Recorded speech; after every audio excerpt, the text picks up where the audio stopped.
ardhshme.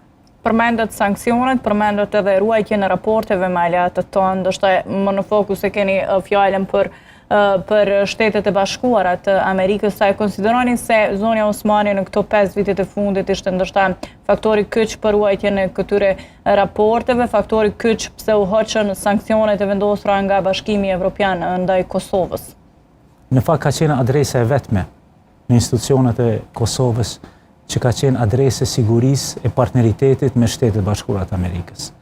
Ne jemi dëshmitar të asaj që Kosova në momentet më të vështira gjithmonë ka zëri i presidentis Vjosa Osmani ka qenë zëri këmbus në të gjitha instancat ndërkombëtare.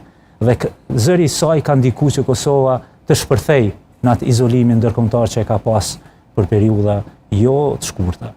Prandaj në këtë aspekt ta themi se jo vetëm që ka qenë garancë e sigurisë për një partneritet të sigurt, por Vjosa Osmani presidentja ka dëshmuar qëndrueshmërinë në këtë aspekt. Dhe qëndrueshmëria e Kosovës në raport me aleatët tanë, dhe serioziteti në punën tonë, dhe besueshmëria në veprimtari, në veprimet tona ditore, janë ajo të cilin e kanë cilësuar presidenten në të gjitha etapat e aktivitetit saj politik dhe diplomatik.